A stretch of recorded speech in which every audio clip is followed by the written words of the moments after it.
اللهم إني أسألك علما نافعا.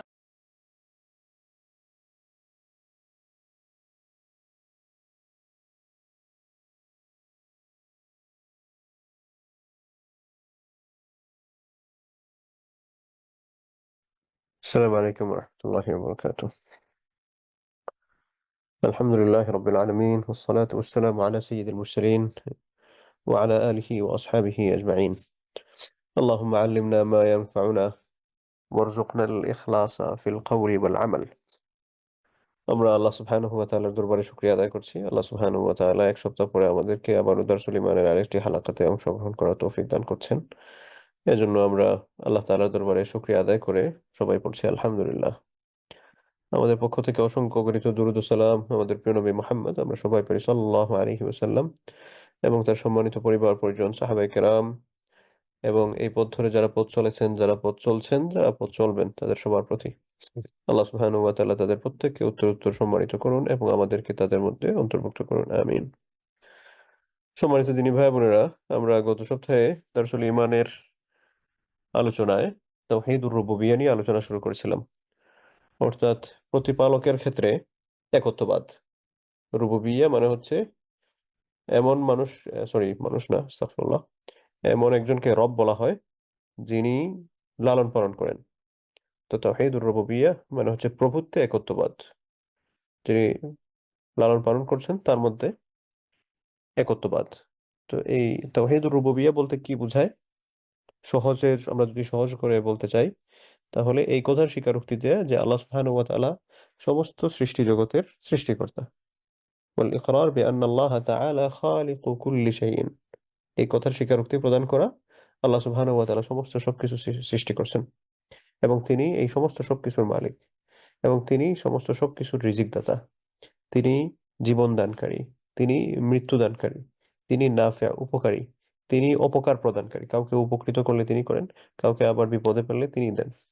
হুম? তিনি একমাত্র যার কাছে দোয়া করলে তিনি দোয়ার কবুল করেন বা দোয়ার প্রতি উত্তর দেন। তিনি ছাড়া আর কেউ নাই যার কাছে দোয়া করা যায়। হুম? তিনি একমাত্র আদেশদাতা, যার আদেশগুলো আমরা সব জীবনের সর্বক্ষেত্রে মেনে চলা আবশ্যক। তার হাতেই হচ্ছে সব ধরনের কল্যাণ। ওয়া বিয়াদিহিল খায়রু কুল্লুহ। তার হাত বলতে এখানে আল্লাহ সুবহানাহু ওয়া তাআলার একটা সিফাতি পরিভাষা ব্যবহার করা হচ্ছে। আহ, যে তার এখানে সমস্ত কল্যাণ এটা তার পক্ষ থেকে।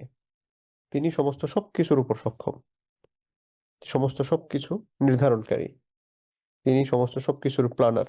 সবকিছু তার দিকে আবর্তিত হয় এবং এই সকল কাজ করার ক্ষেত্রে তার মধ্যে কোনো প্রকার কোনো শরিক নাই।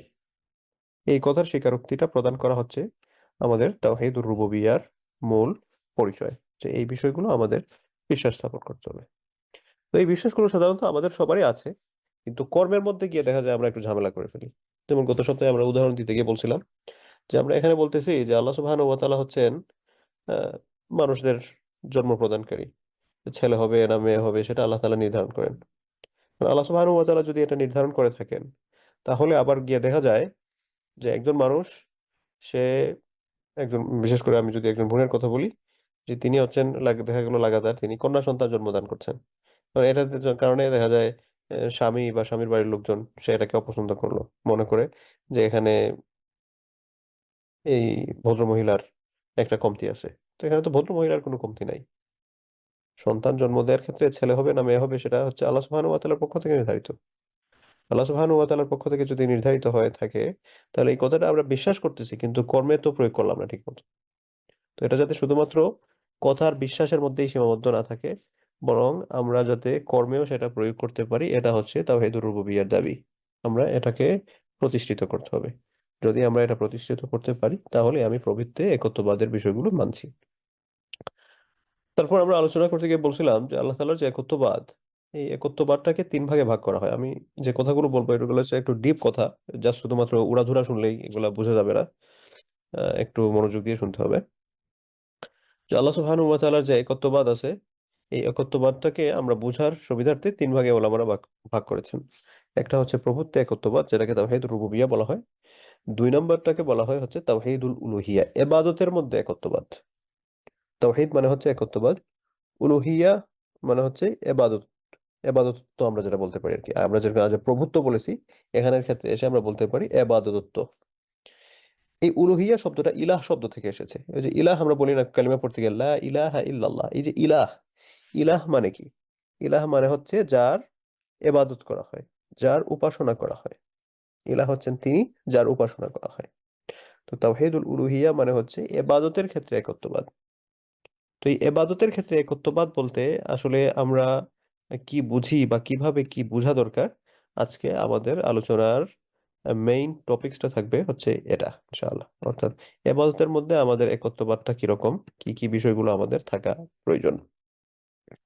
প্রথমে আমরা জানি যে তাওহীদুল উলুহিয়া এটা বলতে আসলে আমরা কি বুঝি, এটা দ্বারা আমরা কি বুঝতেছি।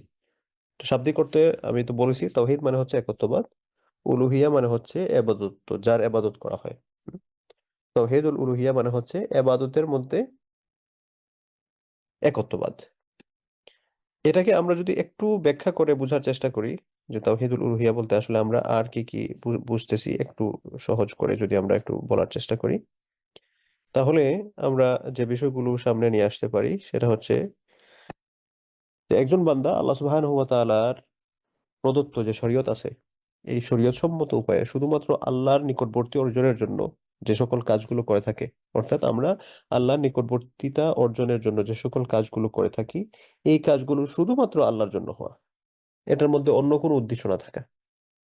যেমন আমরা আল্লাহর নিকটবর্তী হওয়ার জন্য কি কাজ করি? আমরা দোয়া করি, আমরা ইবাদত করি, নামাজ, রোজা, যাকাত, আরো যে সকল ইবাদত গুলো আছে, বিভিন্ন জন বিভিন্ন প্রকার মান্যত করে থাকেন, আল্লাহর জন্য কোরবানি করে থাকেন, আল্লাহর প্রতি আশা পোষণ করেন, আল্লাহকে ভয় করেন, আল্লাহর প্রতি তাওয়াক্কুল করেন, হ্যাঁ?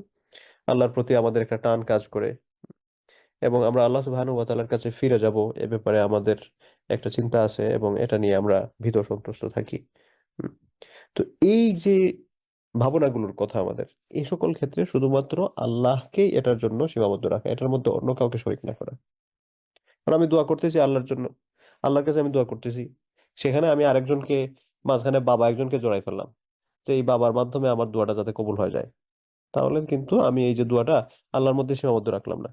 একজন মানুষ মান্যত করতে গেছে, সে মান্যত আল্লাহর জন্য করবে, সেখানে সে বলে অমুক বাবার নামে মান্যত করলাম বা অমুকের নামে মান্যত করলাম, এই যে মান্যত, এই মান্যতটা এখানে আল্লাহর সাথে সে আরেকজন ব্যক্তিকে জড়াই ফেললো। আর যদিও ইসলামে মান্যতকে অনুৎসাহিত করা হয়েছে, মান্যতটা যদি হালাল হয়ে থাকে তাহলে এই মান্যতটা বৈধ, ঠিক আছে, কিন্তু মান্যতটা ইসলামে অনুৎসাহিত করা হয়। আল্লাহ রসুল একটা হাদিসের মধ্যে বলেছেন যে আল্লাহ সুবহানাহু ওয়া তাআলা যখন কোনো বখিলের কাছ থেকে সম্পদ খসিয়ে নিতে চান, অর্থাৎ তার কাছ মাধ্যমে কিছু খরচ করাতে চান, সে খরচ করতেছে না, তখন তাকে দেখা যায় কোনো একটা বিপদে ফেলেন, তারপরে সে ওই বিপদ থেকে উত্তরণের জন্য সে এখানে আল্লাহর কাছে মান্যত করে, আল্লাহ আমি বিপদে পড়ছি, এই বিপদটা থেকে যদি তুমি উদ্ধার করো তাহলে আমি এটা করব। তো এই বিপদে পড়লে বিপদ থেকে উত্তরণের জন্য আমরা সাদাকা করতে পারি, কিন্তু এখানে যদি আমরা মান্যত হিসেবে আমরা বললাম যে এটা হলে এটা করব, এটা হলে এটা করব, এরকম যদি হয়, তাহলে বেসিক্যালি আমি আল্লাহ সুবহানাহু ওয়া তাআলার সাথে আমি মানে একটা চুক্তিভিত্তিক ব্যবসা করা শুরু করছি, যে আপনি এটা দিলে আমি এটা করব। এটা খারাপ দেখায়।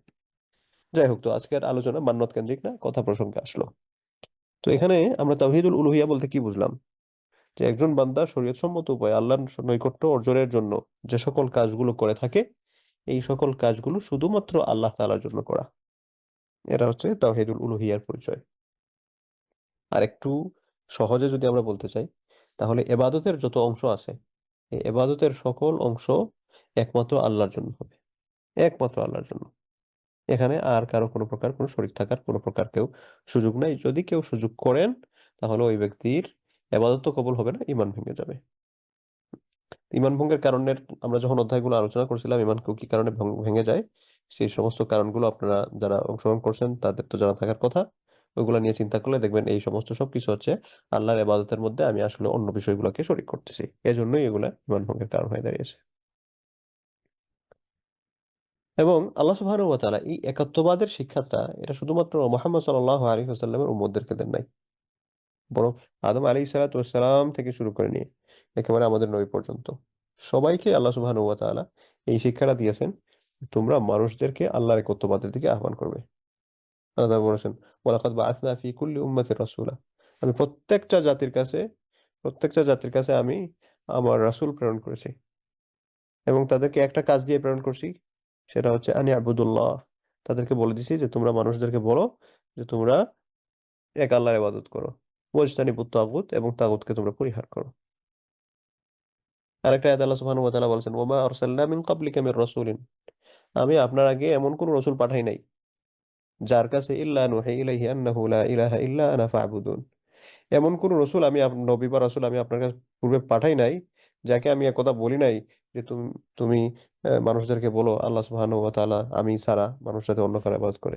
তার মানে তোমার আগে যতজন নবী রাসূল আমি প্রেরণ প্রেরণ করেছি, আল্লাহ সুবহানাহু ওয়া তাআলা আল্লাহ রাসূলকে উদ্দেশ্য করে বলছেন যে তোমার পূর্বে আমি যত নবী রাসূলকে প্রেরণ করেছি সবাইকেই আমি এই ওহীটা পাঠিয়েছি তাদের কাছে যে তারা যাতে মানুষদেরকে এই কথা বুঝায়, লা ইলাহা ইল্লা আনা, আমি ছাড়া কোনো ইলাহ নেই, আমি ছাড়া কোনো মাবুদ নেই, ফা'বুদুন, তারপর তোমরা যাতে আমার ইবাদত করো। তাহলে আমরা অনেকে মনে করতে পারি যে ইসলাম হচ্ছে এরা ১,৫০০ বছর আগে আসছে। না, ইসলাম ১,৫০০ বছর আগে আসে নাই। ইসলাম পৃথিবীর সৃষ্টি লগ্ন থেকে শুরু হয়েছে। আদম আলাইহিস সালাতু ওয়াস সালামের মাধ্যমে ইসলামের পদযাত্রা শুরু হয়েছে এবং একেবারে কিয়ামত পর্যন্ত ইসলাম থাকবে। হ্যাঁ, ইসলাম আসার পর বিভিন্ন ট্রাইবের ক্ষেত্রে একেকটা ট্রাইবের একেকটা পরিচয় হয়েছে। কেউ ইহুদি ট্রাইবে গেছে, কেউ খ্রিস্টান ট্রাইবে গেছে। এরা হচ্ছে তাদের তৎকালীন সময়ের সমকালীন একটা ট্রাইব তারা বানিয়ে ফেলেছে। তাই মানে ইহুদি আরেকটা ধর্ম, খ্রিস্টান আরেকটা ধর্ম, ইসলাম আরেকটা ধর্ম, এরকম নয়। বরং আল্লাহ সুবহানাহু ওয়া তাআলা প্রত্যেকটা জাতির জন্য একটাই সিলেক্ট করে রাখছেন, সেটা হচ্ছে ইন্নাদ দীনা ইনদাল্লাহিল ইসলাম। নিশ্চয় আল্লাহ সুবহানাহু ওয়া তাআলা একমাত্র মনোনীত দিন যেটা সাব্যস্ত তিনি করেছেন সেটা হচ্ছে ইসলাম। তাহলে এখানে আমরা কেউ যদি মনে করি যে ইসলাম হচ্ছে মুহাম্মদ সাল্লাল্লাহু আলাইহি ওয়াসাল্লামের মাধ্যমে শুধুমাত্র আসছে, তাহলে এই চিন্তাটা কিন্তু ভুল হবে। এবং আল্লাহ সুবহানাহু ওয়া তাআলা কোরআনুল কারীমে তার যে সকল আদেশ দিয়েছেন এই সকল আদেশের বড় একটা অংশ জুড়ে ছিল হচ্ছে ইবাদতের মধ্যে শুধুমাত্র তার ইবাদত করা। অনেক ক্ষেত্রে যতগুলা গুরুত্বপূর্ণ আয়াত আছে তার অধিকাংশের ক্ষেত্রে আল্লাহ সুবহানাহু ওয়া তাআলা তার ইবাদত করার কথা বলেছেন। ওয়াবুদুল্লাহ ওয়া লা তুশরিকু বিহি শাইআ, তোমরা আল্লাহর ইবাদত করো, তার সাথে কারো শিরক করো না। ওয়া কাযা রাব্বুকা আল্লা তা'বুদু ইল্লা ইয়্যাহু, তোমার রব ফয়সালা করে দিয়েছেন যে তোমরা তাকে ব্যতীত আর কারো ইবাদত করবে না। ওয়া মা উমিরু ইল্লা লিয়াবুদুল্লাহ মুখলিসিনা লাহুদ্দিন, ওয়া মা উমিরু ইল্লা লিয়াবুদুল্লাহ, তাদেরকে কোনো আদেশ করা হয় নাই একটা ছাড়া। কি আদেশ করা হয়েছে? লিয়াবুদুল্লাহ, তারা আল্লাহর ইবাদত করবে মুখলিসিন, একনিষ্ঠভাবে। আর কোনো আদেশ করা হয় নাই। কুল ইন্না সালাতি ওয়া নুসুকি ওয়া মাহইয়ায়া ওয়া মামাতি লিল্লাহি রাব্বিল আলামিন, হে নবী আপনি বলেন আমার নামাজ, আমার কুরবানি, আমার জীবন, আমার মরণ সমস্ত সবকিছু আল্লাহর জন্য, সমস্ত সবকিছু আল্লাহর জন্য। এখান থেকে দেখা গেল কি যে রাসূল সাল্লাল্লাহু আলাইহি ওয়াসাল্লামের মাধ্যমে আল্লাহ সুবহানাহু ওয়া তাআলা আমাদেরকে একমাত্র তার ইবাদত করার প্রতি আমাদেরকে আদেশ করেছেন। হাদিসের কথা যদি বলি,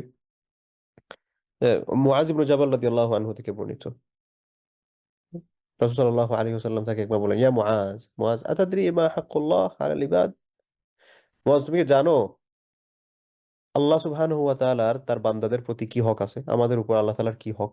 এরা আল্লাহ তাআলা আমাদের উপর কি হক রাখেন? আল্লাহ রাসূল জিজ্ঞেস করলেন মুআযকে। ওয়া মা হাক্কুল ইবাদি আলা আল্লাহ, এবং আমরা বান্দা হিসেবে আল্লাহর প্রতি আমাদের কি হক আছে?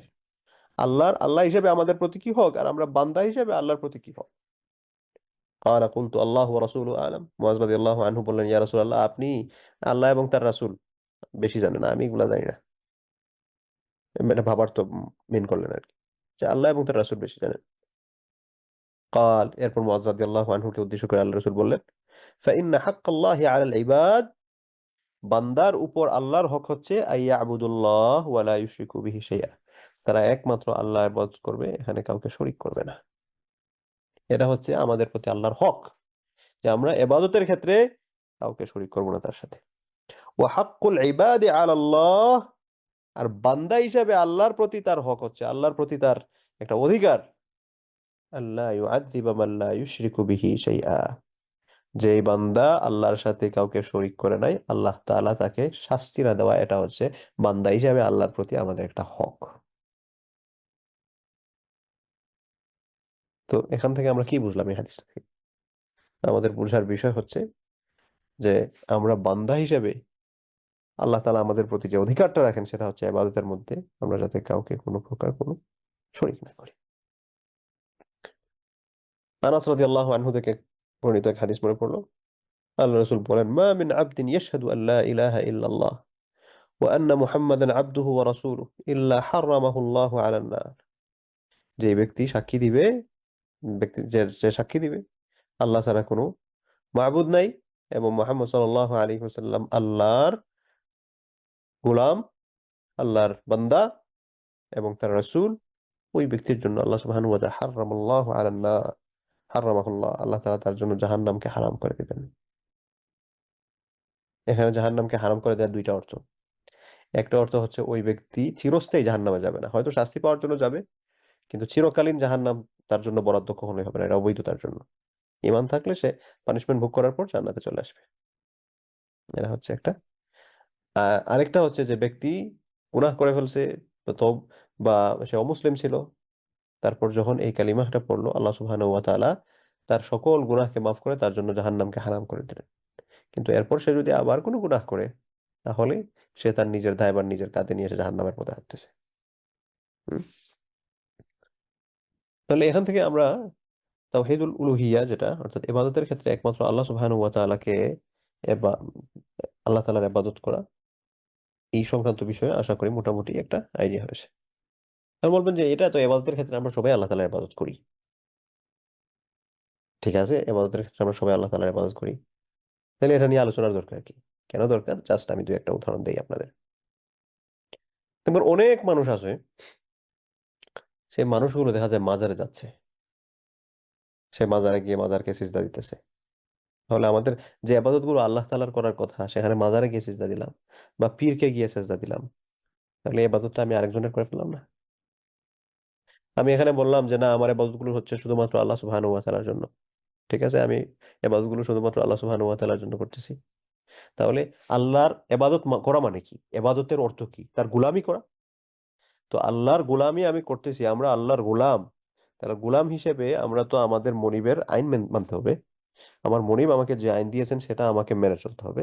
তো এখানে আমি আল্লাহর গোলাম হিসেবে স্বীকৃতি দিলাম, সেখানে গিয়ে হচ্ছে যেটা কোরআন সুন্নাহর অনুযায়ী নয়, এরকম কাজ করতেছি।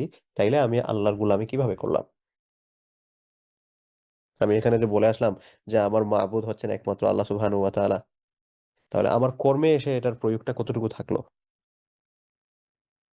এই প্রয়োগটা তো আমার কথার মধ্যে ছিল, কিন্তু কাজের মধ্যে তো থাকলো না।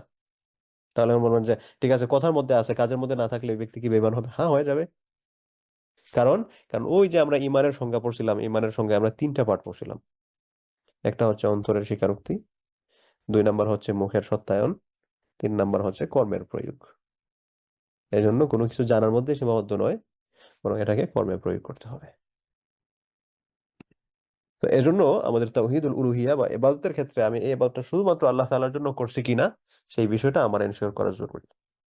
এবং আমি আমার পার্সোনাল লাইফ থেকে শুরু করে আমার ফ্যামিলি লাইফ বা আমার আমার জীবনের সাথে যা জড়িত আছেন, এই সকল ক্ষেত্রে প্রত্যেকটা পদক্ষেপে আমি একমাত্র আল্লাহকেই, তিনি আমার সৃষ্টিকর্তা, তিনি আমার লালন পালন কর্তা, তিনি আমার বিধানদাতা, এবং আল্লাহ তাআলার আরো যে সকল ক্ষমতাগুলো আছে, সেই সকল ক্ষমতার প্রয়োগগুলো আমি আমার জীবনে আমি প্রয়োগ করছি কিনা, শুধুমাত্র মুখে নয় বরং কর্মে।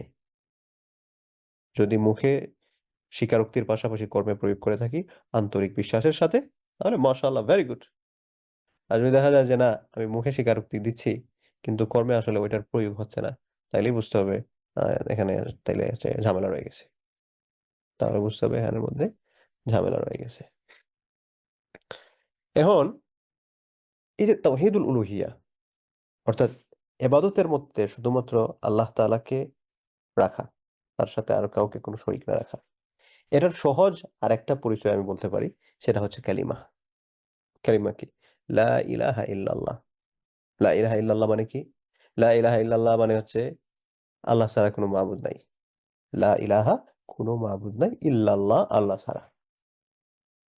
এটাই তো আমরা জানি। হ্যাঁ, এটা আমরা যদি শাব্দিক অর্থ করি, তাহলে এটার অর্থ দাঁড়ায় যে লা ইলাহা ইল্লাল্লাহ, আল্লাহ ছাড়া কোনো মাবুদ নাই। কিন্তু এটার ডিপ আন্ডারস্ট্যান্ডিং এর যে অর্থ, ২ টা অর্থ করতে পারি আমরা। সেটা কি? ১ নম্বর হচ্ছে লা মাহবুদা বিহাক্কিন ইল্লাল্লাহ। আল্লাহ ছাড়া কোনো সত্য মাবুদ নাই। আল্লাহ ছাড়া তো অনেক ইলাহ আছেন। আমি যদি জিজ্ঞেস করি আল্লাহ ছাড়া কি কোনো ইলাহ নাই? আছেন না? এদিকে রাম, কৃষ্ণ, তারপর হচ্ছে দুর্গা, আরো কত হিন্দুদের মূর্তি পূজারী যারা আছেন তাদের তো মাবুদের অভাব নাই। খ্রিস্টানদের কাছে জিসাস তাদের মাবুদ, অগ্নি পূজারীদের কাছে আগুন তাদের হচ্ছে মাবুদ, পীর পূজারীদের কাছে পীর তার হচ্ছে মাবুদ। তাহলে মাবুদ তো আছেন, আরো আল্লাহ ছাড়া মাবুদ নাই বলা কেন? আল্লাহ ছাড়া তো মাবুদ আছেন। তাহলে আমরা যে বলতেছি লা ইলাহা ইল্লাল্লাহ, আল্লাহ ছাড়া কোনো মাবুদ নাই, আছেন তো।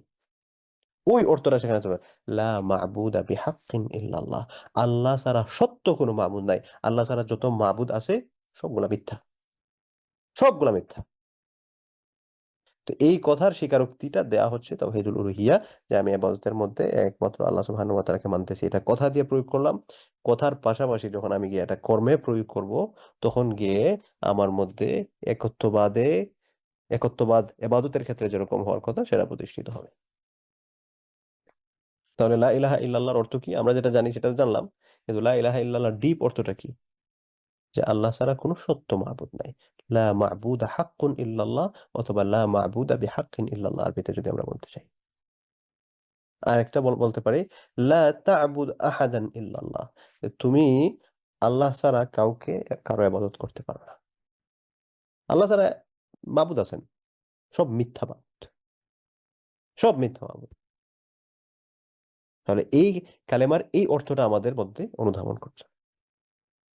তাহলে আল্লাহ ছাড়া যদি সত্য কোনো মাবুদ না হয়ে থাকেন, তাহলে মাবুদের পরিচয় কি? মাবুদের পরিচয় হচ্ছে যিনি বিধান দেন, যার বিধান পালন করা আমাদের জন্য জরুরি। তাহলে যিনি বিধান দেন, যার বিধানগুলো পালন করা আমাদের জন্য জরুরি যদি হয়ে থাকে, তাহলে আমার পার্সোনাল জীবনে আমি যতগুলা বিধান আমি প্রয়োগ করতেছি, এই সবগুলা বিধান কি আমি আল্লাহর কাছ থেকে নিছি? যদি সবগুলো বিধান আমি আল্লাহর কাছ থেকে নিয়ে থাকি তাহলে তো মাশাআল্লাহ। আর যদি সবগুলো বিধান আমি আল্লাহ সুবহানাহু ওয়া তাআলার কাছ থেকে নিয়ে না থাকি, তাহলে তো বুঝতে হবে ঝামেলা আছে। তার মানে এখানে আমাদের পয়েন্টটা ফাইন্ড আউট করতে হবে যে আমি আসলেই আল্লাহ সুবহানাহু ওয়া তাআলাকে, এই লা ইলাহা ইল্লাল্লাহর যে অর্থ, আল্লাহ ছাড়া সত্য কোনো মাবুদ নাই, এটা আমি মুখে বলে আমি আমার জীবনের প্রত্যেকটা ক্ষেত্রে এটাকে প্রয়োগ করতে পারতেছি কিনা। কারণ আমি আল্লাহকে বললাম আল্লাহ সুবহানাহু ওয়া তাআলা ছাড়া কোনো মাবুদ নাই, আল্লাহ সুবহানাহু ওয়া তাআলা হচ্ছেন আমার জীবনের সকল বিধানদাতা। আবার ওইদিকে এসে আল্লাহর কোনো একটা বিধানকে আমার অপছন্দ লাগে, ওই পর্দা করাটা সবকিছুই ঠিক আছে, কিন্তু পর্দা করাটা আমার তো আমার সৌন্দর্যতা, আমি একটু টাইট ফিট পোশাক পোশাক পরে অথবা একটু শর্ট পরে মেকআপ টেকআপ করে, হ্যাঁ একটু এটা আমি বাইরের মধ্যে শো অফ করতে পারবো না, এটা কেমন হয়? তাইলে কিন্তু আমি আল্লাহর এই বিধানটাকে মানলাম না। আমি এখানে বলতেছি আল্লাহ সুবহানাহু ওয়া তাআলা হচ্ছেন আমার বিধানদাতা, ওইদিকে গিয়ে দেখা যায় আল্লাহ সুবহানাহু ওয়া তাআলার একটা বিধানকে আমার উম, কেমন কেমন লাগতেছে, আমার একটা অপছন্দ লাগতেছে। তাইলে আমি আল্লাহ সুবহানাহু ওয়া তাআলাকে যদিও বিধানদাতা মুখে আমি বলতেছি, কিন্তু বাস্তবিক প্রয়োগের ক্ষেত্রে আমার ঝামেলা আছে। এই ঝামেলাটা আমার দূর করতে হবে। যাই হোক, তো আমি বলছিলাম যে তাওহীদুল উলুহিয়া, ইবাদতের মধ্যে একত্ববাদ। তো ইবাদতের মধ্যে একত্ববাদের একটা বিগ প্যাটার্ন হচ্ছে লা ইলাহা ইল্লাল্লাহ, আল্লাহ সুবহানাহু ওয়া তাআলা ছাড়া কোনো মাবুদ নাই। এটা কি ধরনের? আল্লাহ সুবহানাহু ওয়া তাআলা ছাড়া সত্য কোনো মাবুদ নাই। এটাই হচ্ছে আমাদের ঈমান। আমরা যখন ঈমানে প্রবেশ করার প্রথম যে স্টেপটা কোনটা? এই কথাটা বলা, যে আল্লাহ সুবহানাহু ওয়া তাআলা ছাড়া সত্য কোনো মাবুদ নাই। তো এই যে কালেমা যেটা পড়লাম, এই কালেমার দুইটা অংশ, বা আমরা লা ইলাহা ইল্লাল্লাহর রুকন বলতে পারি আর কি। দুইটা ভিত্তির উপর কালেমা দাঁড়িয়ে আছে। একটা হচ্ছে নেগেটিভ, আর একটা হচ্ছে পজিটিভ। নেগেটিভ কোনটা? লা ইলাহা, লা মিন্স নো, ইলাহ মিন্স গড। লা ইলাহা নো, আমরা যে বলি দেয়ার ইজ নো গড। লা ইলাহা, কোনো ইলাহ নেই, কোনো মাবুদ নেই, ইল্লাল্লাহ, আল্লাহ ছাড়া। তাহলে প্রথম আমি তো এটাকে কালিমাটা লা ইলাহা ইল্লাল্লাহ এরকম না হয়ে এটা হতে পারতো যে আল্লাহু ইলাহুন ওয়াহিদ, আল্লাহ একজন মাবুদ, অথবা আল্লাহ একমাত্র মাবুদ, আল্লাহু ইলাহুন ওয়াহিদ, অথবা আল্লাহু ইলাহুন, আল্লাহ সুবহানাহু ওয়া তাআলা হচ্ছেন মাবুদ। সেটা না বলে কেন বলা হলো লা ইলাহা ইল্লাল্লাহ? তার কারণ হচ্ছে আমি আল্লাহর পর্যন্ত পৌঁছার আগে যাবতীয় যত বাতিল পন্থা আছে, যাবতীয় যত বাতিল মতবাদ আছে, যাবতীয় যত বাতিল ধর্ম আছে, সমস্ত সবকিছুকে আমি অস্বীকার করছি। আগে সমস্ত সবকিছু আমার মধ্যে যত ভাইরাস ছিল, যত পচা রোগ ছিল, এই সমস্ত রোগকে আমি আগে দূরে সরাই দিছি, দূরে সরাই দিয়ে আমি একদম ক্লিন, পরিষ্কার পরিচ্ছন্ন, 100% পিওর হয়ে এবার আমি বলতেছি একমাত্র আল্লাহ আপনি হচ্ছেন আমার রব। আগে সমস্ত সবকিছু থেকে আমি নিজেকে মুক্ত ঘোষণা করছি। এই কথাটার জন্য আল্লাহ সুবহানাহু ওয়া তাআলা কালিমাটাকে এভাবে দিয়েছেন আমাদেরকে, লা ইলাহা ইল্লাল্লাহ, আল্লাহ ছাড়া কোনো মাবুদ নাই। কারণ এখানে যদি প্রশ্ন বলা হতো যে আল্লাহ সুবহানাহু ওয়া তাআলা মাবুদ, তাহলে সেখানে একটা বলার সুযোগ ছিল তাহলে এর পাশে পাশে হচ্ছে আরো মাবুদ আছে না। আল্লাহ সুবহানাহু ওয়া তাআলা প্রথমে সমস্ত সবকিছুকে অস্বীকার করিয়েছে।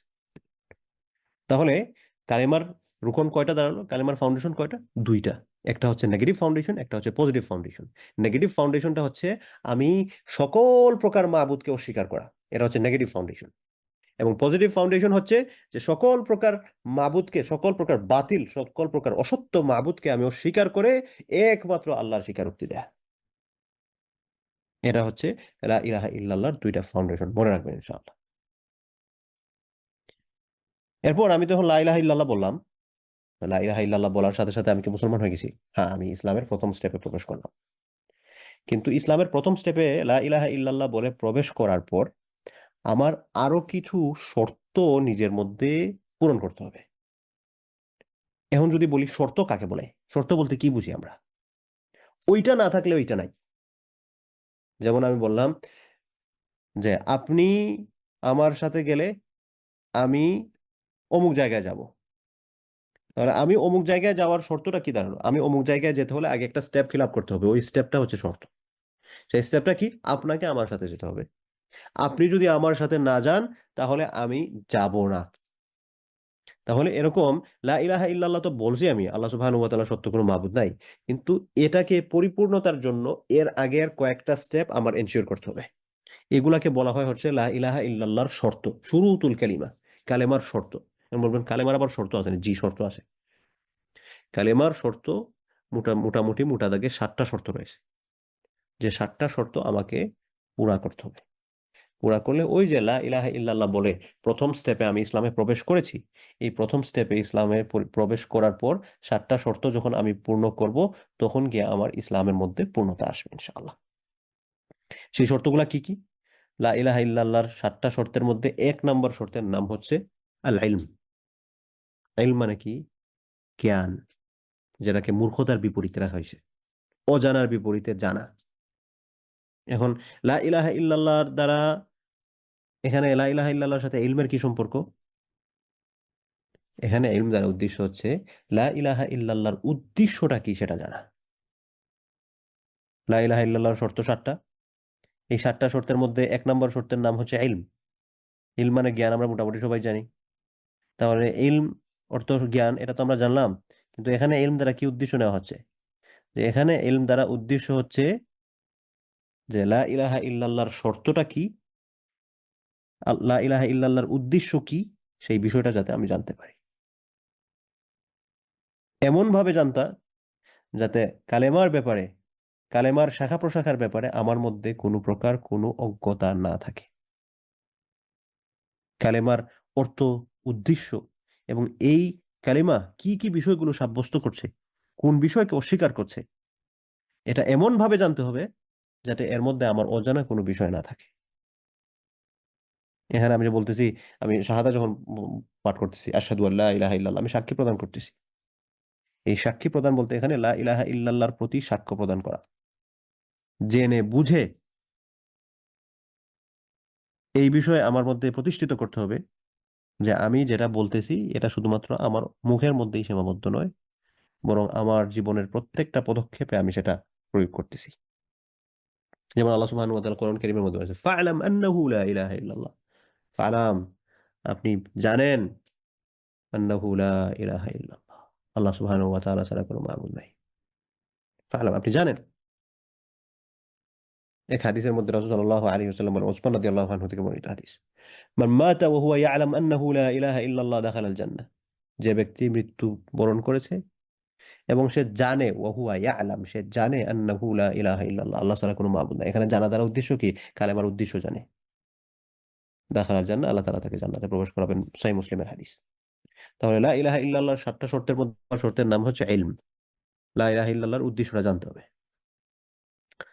2 নাম্বার হচ্ছে এই জ্ঞানটা তো আমি জানলাম, জানার মধ্যেই শুধুমাত্র আমি জেনেই শেষ করলে হবে না, বরং এই জানার উপরে আমি দৃঢ়ভাবে বিশ্বাস করতে হবে, যেটাকে আরবিতে বলা হয় হচ্ছে ইয়াকিন। এটা হচ্ছে কালিমার 2 নাম্বার শর্ত। এটার দ্বারা কি উদ্দেশ্য? যে লা ইলাহা ইল্লাল্লাহর উপর দৃঢ়ভাবে বিশ্বাস করা, এটার মধ্যে কোনো প্রকার কোনো সন্দেহ সংশয় না রাখা, পুরাপুরি প্রত্যয় বিশ্বাস থাকবে। এই কালেমা যিনি উচ্চারণ করবেন, এই কালেমার অর্থের প্রতি তার দৃঢ় দৃঢ় বিশ্বাস থাকবে। যদি দেখা যায় যে না, এই কালেমার যে প্রয়োগগুলো আছে এগুলোর মধ্যে আমার একটু ডাউট আছে, তাহলে ওই ব্যক্তি আসলে পুরোপুরি মুমিন হতে পারবেন না। আল্লাহ সুবহানাহু ওয়া তাআলা সূরা হুজরাতের মধ্যে বলেন, ইন্নামাল মুমিনুনা আল্লাযীনা আমানু বিল্লাহি ওয়া রাসূলিহি সুম্মা লাম ইয়ারতাবু। ইন্নামাল মুমিনুন, নিশ্চয়ই মুমিন হচ্ছে তারাই। ইন্নামা এটাকে হারফে হাসর বলা হয়, কোনো জিনিসকে সীমাবদ্ধ করা, ইনফেসাইজ করা, যে সবাই মুমিন না। মুমিন কারা? ইন্নামাল মুমিনুন, মুমিন তারাই আল্লাযীনা আমানু বিল্লাহি ওয়া রাসূলিহি, যারা আল্লাহর উপর ঈমান আনে, রাসূলের উপর ঈমান আনে, সুম্মা লাম ইয়ারতাবু, এটার মধ্যে কোনো প্রকার কোনো সন্দেহ সংশয় রাখে না, তাদের মধ্যে কোনো ডাউট থাকে না এ ব্যাপারে। অতএব যদি কোনো ব্যক্তি কালেমার প্রতি কোনো প্রকার সন্দেহ, শুধুমাত্র কালেমার প্রতি সন্দেহ বলা কি, মানে কালেমার যে প্রয়োগ ক্ষেত্রগুলো আছে আর কি, এই প্রয়োগ ক্ষেত্রের মধ্যে যদি দেখা যায় যে না, ইজ বি কনফিউজ, দেন ওই ব্যক্তির ঈমান পরিপূর্ণ হবে না। আবার যদি দেখা যায় যে না, সে তার ভিতরে সমস্যা আছে, বাহিরে সে ঠিক আছে প্রেজেন্ট করতেছে মুসলিম, কিন্তু ভিতরের মধ্যে তার ডাউট আছে যে এটা কি এরকম, তাহলে ওই ব্যক্তি মুনাফিক, ওই ব্যক্তির ঈমানের সমস্যা আছে। যাই হোক, তাহলে ইমান এটা হচ্ছে কালিমার 2 নম্বর শর্ত। 1 নম্বর শর্তের নাম ছিল হচ্ছে ইলম, লা ইলাহা ইল্লাল্লাহর উদ্দেশ্য জানা। 2 নম্বর হচ্ছে ইয়াকিন, লা ইলাহা ইল্লাল্লাহর উপর বা এটার দাবির উপর পরিপূর্ণভাবে বিশ্বাস করা, এটার মধ্যে যাতে কোনো প্রকার কোনো ডাউট না থাকে। 3 নম্বর হচ্ছে ইখলাস। ইখলাস কি? একনিষ্ঠতা, অন্তরকে লা ইলাহা ইল্লাল্লাহর জন্য একেবারে একনিষ্ঠ করে ফেলা। যে অন্তরকে লা ইলাহা ইল্লাল্লাহর জন্য একনিষ্ঠ করার মানে কি? মানে হচ্ছে অন্তরের মধ্যে কোনো প্রকার শিরিকের জায়গা না থাকা। অন্তরকে শিরিক তো লা ইলাহা ইল্লাল্লাহর বিপরীত যা কিছু আছে তা থেকে শোধন করে ফেলা, পরিষ্কার রাখা, মুক্ত রাখা। যে আমার অন্তর এখানে একমাত্র হচ্ছে আমি একমাত্র আল্লাহর জন্য ইবাদত করতেছি, এখানে আর কারো কোনো কিছু নাই। একমাত্র আল্লাহর ইবাদত করা, তিনি ছাড়া সকল কিছুর ইবাদত আরাধনাকে পরিত্যাগ করা, এবং এ বিষয়ে কালেমার যে দাবি তা পরিপূর্ণভাবে আমি মেনে নেয়া। অথবা যে ব্যক্তি এই কালেমা উচ্চারণ করবে কিন্তু মেনে নেয় না, কিভাবে মেনে নেয় না? কালেমা অনুযায়ী চলে না। ব্যক্তি কালেমা অনুযায়ী কখন চলবে না? যখন তার মধ্যে কালেমার একনিষ্ঠতা থাকবে না। এখন বলবেন তাহলে একজন মানুষ ঈমান আনছে কিন্তু ঈমান এনে কবিরা গুনাহ করতেছে, তাহলে কবিরা গুনাহ করার কারণে ওই ব্যক্তির কি ঈমান ভঙ্গ হয়ে যাচ্ছে? আর কিছু কবিরা গুনাহ আছে যেগুলোর কারণে ঈমান ভঙ্গ হয়ে যাবে, কিন্তু কিছু কবিরা গুনাহ আছে যেগুলোর মাধ্যমে ঈমান ভঙ্গ না হলেও তার ঈমানের প্রভাবটা তার মধ্যে কমতে থাকবে, রোগাক্রান্ত হয়ে পড়বে ঈমান। কারণ কি? কারণ হচ্ছে ওই যে তার ইখলাস কমতেছে। ইখলাস কিভাবে কমবে? কারণ ঈমানকে অন্তরের জন্য একনিষ্ঠ করা, কিন্তু এখানের মধ্যে সে ঈমান বিরোধী কাজ করতেছে, তাহলে একনিষ্ঠতা থাকবে কেমনে? আপনি মনে করেন একটা দোকানের মধ্যে জব করেন, মানে একটা দোকানের মধ্যে জব করতে গিয়ে একজন আদর্শ জব হোল্ডার, একজন আদর্শ অফিসারের গুণাবলী, যে সকল গুণাবলী থাকা দরকার আপনি সেগুলো মেনটেন করে চলেন, আপনার মালিক আপনাকে খুব অ্যাপ্রিসিয়েট করেন। কিন্তু হঠাৎ করে দেখা গেল আপনি দোকানের ক্যাশ থেকে টাকা পয়সা নেওয়া সরানো শুরু করলেন, অবৈধভাবে আরো অনেক কিছু করা শুরু করলেন, তাহলে হয়তো বাহিরে দেখা যাচ্ছে আপনি মালিকের একজন কর্মচারী, ভালো জব টপ করতেছেন, কিন্তু ভেতরে আপনার যে মোরালিটিটা ছিল এটা তো ধ্বংস হয়ে যাচ্ছে। তো এটা যেরকম ভাবে আপনার মোরালিটা ঠিক যেরকম ভাবে ধ্বংস হচ্ছে, ঠিক ওরকম ভাবে মোরালিটা কেন ধ্বংস হচ্ছে? আপনি মোরালিটি বিরোধী কাজ করতেছেন, এটার স্পিরিট কমে যাচ্ছে। ঠিক ওরকম ভাবে আপনি বাহিরে হয়তো মুসলিম প্রেজেন্ট করতেছেন, কিন্তু গুনাহের মধ্যে জড়ানোর কারণে দেখা যাবে কি, যে আমাদের ইমানের পাওয়ারটা কমতেছে। আমি যদিও বাহিরে প্রেজেন্ট করতেছি, কিন্তু ভেতরে দেখা যাচ্ছে আমার ইমানের যে একনিষ্ঠতা, ওই যে জব হোল্ডারের মতো তার জবের যে একনিষ্ঠতা, সেই একনিষ্ঠতা আর থাকে না, সে মিসগাইডেড হয়ে গেছে। ওই রকম ভাবে আমার ইমানের যে একনিষ্ঠতা, ওই ইমানের একনিষ্ঠতা ওই রকম থাকবে না। এজন্য আল্লাহ সুবহানাহু ওয়া তাআলা বলেছেন, ইন্নাহুম কানু ইযা কিলা লাহুম লা ইলাহা ইল্লাল্লাহ ইস্তাকবিরুন। তাদেরকে, ইন্নাহুম নিশ্চয় তাদেরকে, কানু ইদা কিলা লাহুম তাদেরকে যখন বলা হতো লা ইলাহা ইল্লাল্লাহ আল্লাহ ছাড়া কোনো মাবুদ নাই, ইস্তাকবিরুন, এখানে মুনাফিকদের কথা কাফেরদের কথা মেনশন করা হচ্ছে, তারা অহংকার করত। ওয়া ইয়াকুলুনা ইন্না লাতারিকু আলিহাতিনা লিশাইরিন মাজনুন, তারা অহংকার করে বলতো যে এই উম্মাদ, আল্লাহ রাসূলকে তারা বলতো শায়ের মাজনুন, পাগল ও কবি, আস্তাগফিরুল্লাহ, যে এই উম্মাদ কবির কথায়, এই পাগল কবির কথায় আমরা আমাদের ইলাহকে কি বর্জন করে ফেলবো। তো তারা তাদের অন্তরকে একনিষ্ঠ করে রাখছিল আল্লাহ বিরোধিতার কাজে। তো আমরা ইমানদার হিসেবে আমাদের কাজ হচ্ছে কি, আমাদের কাজ হচ্ছে এবাদতের অন্তরটা একমাত্র আল্লাহর জন্য খালিস করা। আজকে মনে করেন যারা কবর পূজা করে, কবরের মধ্যে মাজারে যায়, তাদের অবস্থা কিন্তু এরকম।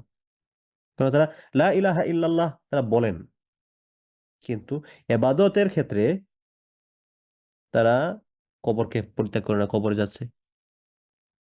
তাহলে আল্লাহ সুবহানাহু ওয়া তাআলাকে একমাত্র আমার অন্তরের মধ্যে যে খালিস করে ফেলা, যে ইবাদত একমাত্র তার করতে হবে, তাহলে ইবাদতে আমি যে আরেকজনকে জড়াইলাম, হইলো? হইলো না। আমি বিধান তৈরি করছি, অথবা আমি অন্য বিধান মেনে চলছি যেটা হচ্ছে যে সরাসরি কোরআন হাদিস আমাকে নিষেধ করছে, তাহলে তো আমি সেখানে আল্লাহ বিরোধীর কাজে নিজেকে জড়াই ফেললাম। তো যাই হোক, তো আমি কালিমার শর্ত নিয়ে কথা বলছিলাম। কালিমার সাতটা শর্তের মধ্যে 1 নম্বর শর্ত হচ্ছে ইলম, লা ইলাহা ইল্লাল্লাহর উদ্দেশ্য জানা। 2 নম্বর হচ্ছে ইয়াকিন, দৃঢ়ভাবে বিশ্বাস করা। 3 নম্বর হচ্ছে অন্তরটা একনিষ্ঠভাবে এটার জন্য খালিস করে ফেলা। এবং আল্লাহ সুবহানাহু ওয়া তাআলা আমাদেরকে সূরা বাইয়িনায় বলেন, ওমা উমিরু ইল্লা লিয়াবুদুল্লাহা মুখলিসিনা লাহুদ্দিন। আল্লাহ সুবহানাহু ওয়া তাআলা তাদেরকে কোনো আদেশ দেন নাই, একটা আদেশ দিয়েছেন, সে আদেশটা কি, লিয়াবুদুল্লাহা মুখলিসিন, তারা যাতে আল্লাহর ইবাদত করে ইখলাসের সাথে, একনিষ্ঠভাবে, ঘনিষ্ঠভাবে। এবং আল্লাহ সুবহানাহু ওয়া তাআলা আমাদেরকে আরেকটা আয়াতে শিখিয়ে দিয়েছেন যে আমরা আমাদের ইবাদতগুলো যাতে একনিষ্ঠ আল্লাহর জন্য হয়, একথার স্বীকারোক্তি দেই। কিভাবে? কুল হে নবী আপনি বলুন, ইন্না সালাতি নিশ্চয় আমার সালাত, ওয়া নুসুকি আমার কুরবানি, ওয়া মাহইয়ায়া আমার জীবন, ওয়া মামাতি আমার মৃত্যু, লিল্লাহি রাব্বিল আলামিন একমাত্র আল্লাহর জন্য, লা শারীকা লাহু এটার মধ্যে আর কারো শরীক নাই। তাহলে একমাত্র একনিষ্ঠ ভাবে আমি যাতে এটা করি, এবং দিনটাও একনিষ্ঠ, এবং দিনটা আল্লাহর জন্য একনিষ্ঠ হবে। আলা লিল্লাহিদ দীনুল খালিস। আবু হুরায়রা রাদিয়াল্লাহু আনহু থেকে বর্ণিত এক হাদিস, একদিন তিনি আল্লাহ রাসূলকে এসে জিজ্ঞেস করলেন, মান আসহাদুন নাসি বিশাফাআতিকা ইয়া ইয়াউমাল কিয়ামা। আল্লাহ রাসূল, কিয়ামতের দিনে আপনার সুপারিশ কারা পেয়ে ধন্য হবে, কারা আপনার সুপারিশ পেয়ে ধন্য হবে আল্লাহ রাসূল। ফাকাল, তখন রাসূল সাল্লাল্লাহু আলাইহি ওয়াসাল্লাম বললেন, লাকাদ যানানতু ইয়া আবা হুরায়রা আল্লা ইয়াসআলানি আন হাযাল হাদিস আহাদুন আউয়ালু মিনকা। আমি মনে করছিলাম এই ব্যাপারে তুমি ছাড়া তোমার আগে আর কেউ জিজ্ঞেস করবে না, অর্থাৎ কিয়ামতের দিনে কে আমার সুপারিশ পেয়ে ধন্য হবে, সম্মানিত হবে, এটার সম্পর্কে তুমি প্রথমে জিজ্ঞেস করবে। কারণ আবু হুরায়রা রাদিয়াল্লাহু আনহু সবসময় আল্লাহ রাসূলের কাছ থেকে দিন অর্জন করেন, দিনী জ্ঞান অর্জন করার সবসময় সচেষ্ট হতেন। তো আল্লাহ রাসূলের একটা কনসার্ন ছিল আর কি।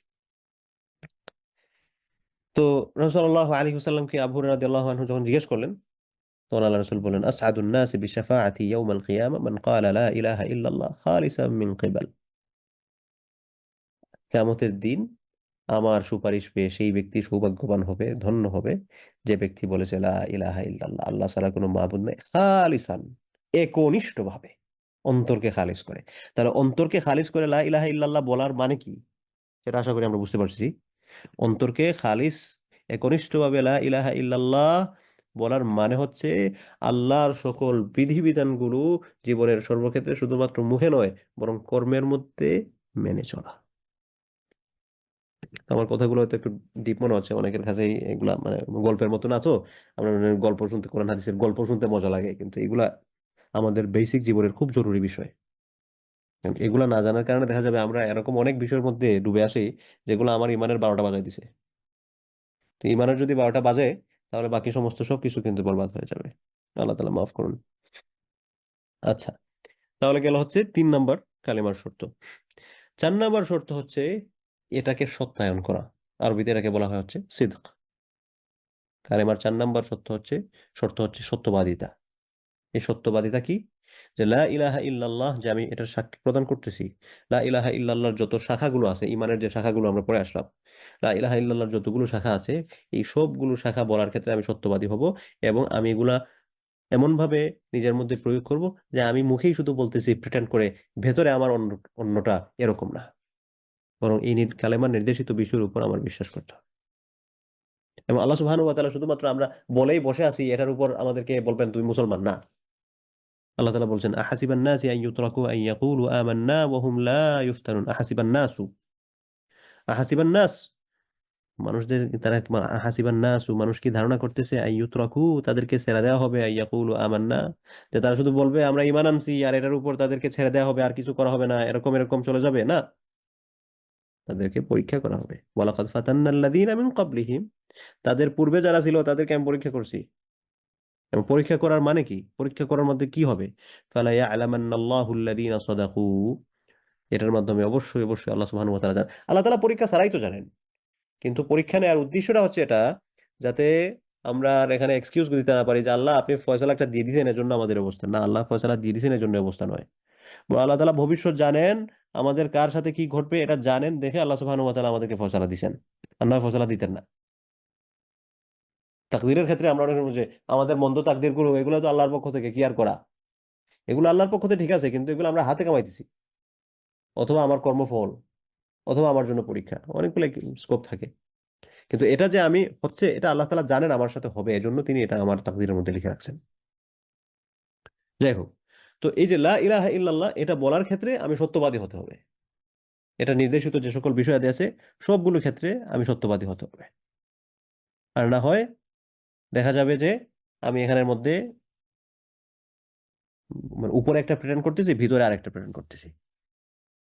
যদি সে শুধু তার মুখে এই বাণী উচ্চারণ করে অথচ তার হৃদয়ে বাণীর সত্যতা প্রতিপন্ন হইল না, তাহলে সে মুনাফিক। মুনাফিকদের কাজ কি ছিল? ওয়ামিনান নাসি মান ইয়াকুলু আমান্না বিল্লাহি ওয়া বিল ইয়াউমিল আখির ওয়া মা হুম বিমুমিনিন। মানুষদের মধ্য থেকে যারা বলতো যে আমরা আল্লাহর উপর ঈমান আনছি, আখিরাতের উপর ঈমান আনছি, আল্লাহ তাআলা বলছেন এরা তো মুমিন না। কেন মুমিন না? তারা তো বলতেছে আমি আল্লাহর উপর ঈমান আনছি, কারণ ওই যে অন্তরের বিশ্বাস ঠিকঠাক ছিল না। ইউখাদিউন আল্লাহ ওয়াল্লাযীনা আমানু, তারা আল্লাহকে ধোঁকা দিছে, ঈমানদারদেরকে ধোঁকা দিছে। ওয়া মা ইয়াখদাউনা ইল্লা আনফুসাহুম ওয়া মা ইয়াশউরুন। আসলে আল্লাহ এবং মুমিনদেরকে তারা ধোঁকা দেয় নাই, বরং তারা তাদের নিজেদেরকে ধোঁকা দিয়েছে। তারা যে নিজেদেরকে ধোঁকা দিয়েছে সেটা তারা বুঝতেই পারে নাই। তাহলে এটা কেন করলো? ফি কুলুবিহিম মারাদ, তাদের অন্তরের মধ্যে রোগ আছে। ফাযাদাহুমুল্লাহু মারাদা, এই রোগটাকে আল্লাহ তাআলা আরো বাড়ায় দিয়েছেন। কেন বাড়ায় দিয়েছেন? ওই মুনাফিকের কারণে। ওয়ালাহুম আযাবুন আলীম, তাদের জন্য রয়েছে যন্ত্রণাদায়ক শাস্তি। বিমা কানু ইয়াকযিবুন, এই যন্ত্রণাদায়ক শাস্তিটা কেন? যে বিষয়ে তারা মিথ্যা প্রতিপন্ন করছিল, এই মিথ্যা প্রতিপন্ন করার কারণে তাদের অবস্থা। তাহলে আল্লাহ সুবহানাহু ওয়া তাআলা মানুষদেরকে এমনি এমনি ছাড়বেন না, কারণ ফালা ইয়ালামান্নাল্লাহুল্লাযীনা সাদাকু, অবশ্যই অবশ্যই আল্লাহ তাআলা জানবেন কারা সত্য বলছে। ওয়ালা ইয়ালামান্নাল কাযিবিন, এবং এটাও তিনি অবশ্যই অবশ্যই জানবেন তারা মিথ্যা বলতেছে। এরকম কিয়ামতের দিন অনেক মানুষ দেখা যাবে, আল্লাহ মাফ করুন, তাদের আমাদেরকে তাদের দলভুক্ত না করুন, যারা বলবে যে আল্লাহ আমরা তো ঈমানদার ছিলাম। আল্লাহ তাআলা বলেন না, তুমি ঈমানদার ছিলে না, তুমি মুখে বলছো কিন্তু কর্মে তো প্রয়োগ করো নাই, কর্মে তো প্রয়োগ করো নাই, নিজের মতো করে আবিষ্কার করে নিছো। গতকালকে আমি আমার দারসুল হাদিসের আলোচনায় এক হাদিস বলছিলাম, আপনাদের মনে থাকার কথা যারা ছিলেন। রাসূলুল্লাহ সাল্লাল্লাহু আলাইহি ওয়াসাল্লাম যখন মানুষদেরকে সুপারিশ করবেন, হঠাৎ করে দেখা যাবে বিশাল একটা অংশ আল্লাহ রাসূলের উম্মতের, তাদেরকে বাম দিকে নিয়ে যাওয়া হচ্ছে। আসহাবুশ শিমাল, আসহাবুশ শিমাল কারা? জাহান্নামীরা। আসহাবুল ইয়ামিন, ডানপন্থীরা হচ্ছে জান্নাতি। আসহাবুশ শিমাল, বামপন্থীরা হচ্ছে জাহান্নামী। তো বাম দিকে নিয়ে যাওয়া হচ্ছে। আল্লাহ রাসূল জিজ্ঞেস করবেন যে এরা এরা তো আমার উম্মত, আল্লাহ এদেরকে কই নিয়ে যাওয়া হয়? তখন আল্লাহ সুবহানাহু ওয়া তাআলার পক্ষ থেকে বলা হবে যে এরা আপনার উম্মত ঠিক আছে, কিন্তু আপনি জানেন না, আপনি যখন চলে আসছেন এরা এমন কাজ করছে, আপনার দিনের 12টা বাজায় দিছে, আপনার নতুন নতুন জিনিস আপনার দিনের মধ্যে সংযুক্ত করে বসে আছে নিজের মতো করে। ওই যে ইবাদতের মধ্যে একমাত্র আল্লাহর ইবাদত করা, সেখানে আল্লাহর ইবাদত না করে সে নিজের মতো করে অনেক কিছু বানায় ফেলছে। তাহলে এখানে আমরা কালেমার যে দাবিগুলো আছে, এই দাবিগুলোকে আমি যথোপযুক্ত ভাবে আমি এটাকে সত্যায়ন করা এবং এটাকে কবুল করতে হবে। আচ্ছা, এটা গেল হচ্ছে ইমানের, সরি কালেমার কত, 4 নম্বর না 5 নম্বর বললাম? 1 নম্বর তো হচ্ছে ইলম, 2 নম্বর হচ্ছে ইয়াকিন, 3 নম্বর হচ্ছে ইখলাস, আর 4 নম্বর হচ্ছে সিদক। 4 নম্বর গেল। কালেমার 5 নম্বর শর্ত হচ্ছে গ্রহণ করা, কবুল করা। কবুল করা এটা মানে কি? যে লা ইলাহা ইল্লাল্লাহর যে যত শাখা প্রশাখা আছে এটার মর্মার্থের সমস্ত সবকিছু অন্তর থেকে গ্রহণ করা, এবং লা ইলাহা ইল্লাল্লাহর বিপরীতে যা কিছু আছে সমস্ত সবকিছুকে প্রত্যাখ্যান করা। আল্লাহ সুবহানাহু ওয়া তাআলা কোরআন কারীমের মধ্যে এ ব্যাপারে আমাদেরকে দিক নির্দেশনা দিয়েছেন। হুম? যেমন আল্লাহ সুবহানাহু ওয়া তাআলা বলছেন, ইন্নামা কানা কাউলাল মুমিনিনা ইযা দুউ ইলাল্লাহি ওয়া রাসূলিহি লিয়াহকুমা বাইনাহুম আন ইয়াকুলু সামি'না ওয়া আতা'না। মুমিনদের কথা হবে কিরকম? ইযা দুউ ইলাল্লাহি ওয়া রাসূলি, তাদেরকে যখন আল্লাহ এবং তার রাসূলের দিকে ডাকা হবে, লিয়াহকুমা বাইনাহুম, তাদের মধ্যে ফয়সালা করে দেওয়ার জন্য দ্বীনের ব্যাপারে, আন ইয়াকুলু সামি'না ওয়া আতা'না, বা যে কোনো ব্যাপারে আল্লাহ সুবহানাহু ওয়া তাআলা বা আল্লাহ রাসূল যখন আমাদেরকে আমাদের জন্য কিছু ফয়সালা করবেন, এই ক্ষেত্রে আমাদের কথা হবে সামি'না, আল্লাহ আমরা শুনছি, ওয়া আতা'না অনুগত করছি। তবে কিন্তু ছাড়া দ্বীনের সমস্ত সবকিছু বিধিবিধানকে গ্রহণ করে ফেলা। এটা আমার মাথায় ঢুকলে ঢুকুক, না ঢুকলে নাই। ইসলাম আমাকে যেটা বলছে আমি সেটা মানতে বাধ্য। ইসলাম আমাকে বলেছে যে ছেলে হচ্ছে মেয়ের ডাবল পাবে, মেয়ে ছেলের অর্ধেক পাবে। ওকে। তবে কিন্তু পরে খুঁজবো খুঁজলে। কিন্তু এর আগে ইসলাম আমাকে বলছে সামি'না ওয়া আতা'না। আমি শুনলাম এবং গ্রহণ করলাম। আমি শুনছি এবং গ্রহণ করছি। ইসলামে দেখা গেছে যে পুরুষদের জন্য একের চেয়ে বেশি বিবাহের সুযোগ রাখা হয়েছে প্রয়োজনে। এখন আ বোন হিসেবে আমার এটা অপছন্দ। এখন এটা আমার ঠিক আছে, আমার ফিতরত এটাকে মানতে কষ্ট হচ্ছে। কিন্তু ফিতরত আমার মানতে যদিও কষ্ট হচ্ছে, ইসলাম বলছে তবে কিন্তু স্যার আমি এটা গ্রহণ করতেছি। কোন কথা নাই এখানে। এটা হচ্ছে কালিমার দাবি। অর্থাৎ ঈমানের যে সকল শাখা প্রশাখাগুলো আছে, বা শুধুমাত্র ঈমানের শাখা না, সহজ কথায় বলতে গেলে ইসলামের বিধিবিধানগুলো আমি যথাযথভাবে গ্রহণ করা। এটা আমার পছন্দ হইলে হোক, পছন্দ হইলে না হোক। সামি'না ওয়া আতা'না, আমি শুনলাম এবং অনুগত করলাম। এটা যদি আমি করি তাহলে আমার অর্জন কি? উলাইকা হুমুল মুফলিহুন। আল্লাহ তাআলা বলছেন এরা হচ্ছে সফলকাম। আমি জাস্ট একটা উদাহরণ হিসেবে ২ টা বিষয় সামনে নিয়ে আসলাম আরকি। আমরা অনেকেই এই বিষয়গুলো দেখা যায় আমাদের একটা নেগেটিভ রিঅ্যাক্ট থাকে। ফিতরত হিসাবে একজনের এটা আমার জন্য একটা প্রেশার, একজনের কাছে একটা প্রেশার, একজনের কাছে আরেকটা প্রেশার, এটা লাগতে পারে। কিন্তু আমার প্রেশার লাগলেও আমি যখন গ্রহণ করছি যে না এটা আমার, যদিও আমার কষ্ট হচ্ছে কিন্তু আল্লাহ আমি গ্রহণ করতেছি। এটা হচ্ছে ঈমানদারের পরিচয়। এবং এই পরিচয়টা আমাদের দিতে হবে। সেখানে গিয়ে যদি বলি যে না আসলেই তুই হ্যাঁ, প্রত্যেকটার লজিক আছে। আপনি লজিক নিয়ে কথা বলেন। যেমন মনে করেন আপনি বলতে পারেন যে মেয়েরা কেন অর্ধেক, ছেলেরা কেন ডাবল পায়? কারণ ছেলেদের খরচ বেশি। ছেলেদের যদি ডাবল না দেওয়া হয় ছেলেদের উপর জুলুম করা হবে। মেয়েদের কোনো খরচ নাই। বলবেন কিভাবে? ছেলে কতটা ভরণ-পোষণ দিতে হয়? ছেলের দায়িত্ব হচ্ছে সে বাবা-মার ভরণ-পোষণ দিবে। ছেলের দায়িত্ব হচ্ছে সে তার স্ত্রীর ভরণ-পোষণ দিবে। ছেলের দায়িত্ব হচ্ছে তার সন্তান-সন্ততির ভরণ-পোষণ, লালন-পালনের দায়িত্ব হচ্ছে ছেলের। ছেলের দায়িত্ব হচ্ছে তার যদি ছোট ভাই-বোন থাকে, এরপরে এই ভাই-বোনের কোনো গার্ডিয়ান না থাকে তাহলে এই দায়ভার হচ্ছে ছেলের উপর। কিন্তু মেয়ের তো কোনো ভরণ-পোষণের দায়িত্ব নাই। মেয়ের বাবা-মার ভরণ-পোষণ দেওয়া লাগে না। মেয়ের স্বামীর ভরণ-পোষণ দেওয়া লাগে না। মেয়ের তার সন্তান-সন্ততিরও ভরণ-পোষণ দেওয়ার কথা ইসলাম বলে নাই। তাহলে মেয়ে যদিও ছেলের অর্ধেক পাচ্ছে, কিন্তু পুরাটাই তার জন্য থেকে যাচ্ছে। ছেলে যদিও মেয়ের ডাবল পাচ্ছে, ৩ জায়গায় খরচ করে এসে তার যেটা আছে সেটা মেয়ের চেয়ে কম আছে। তো আমরা লজিক নিয়ে পরে কথা বলতে পারি যে এটার সাথে লজিকটা কেন এখানে ইসলাম একাধিক বিয়ের অনুমতি দেয়া হলো? সেটার মধ্যে কি পজিটিভ দিক আছে সেটা পরে খোঁজা যেতে পারে। কিন্তু একজন মুমিন হিসেবে কথা হচ্ছে, আচ্ছা ইসলাম আমাকে এই বিধান দিছে, আমি এটা মানলাম। এখন সেখানে এসে যদি বলি যে কোরআন হচ্ছে ১,৫০০ বছর আগের ভাই। এখন এটা পুরাণ হয়ে গেছে। এখন যুগের আলোকে কিছু একটা সাজাতে হবে। তাহলে তো ঈমান গেছে। গতকালকে এক বোন আমাকে বলছিলেন যে তার সার্কেলের একজন, সে উনি এরকম চিন্তা, যদিও উনি মুসলমান কিন্তু উনি মনে করেন যে ইমানটা হচ্ছে কোরআন তো ১,৫০০ বছর আগের ছিল। তো এটা শুধুমাত্র উনার ক্ষেত্রে না, এরকম অনেক মানুষ দেখবেন পাবেন আপনি। তার কারণ কি?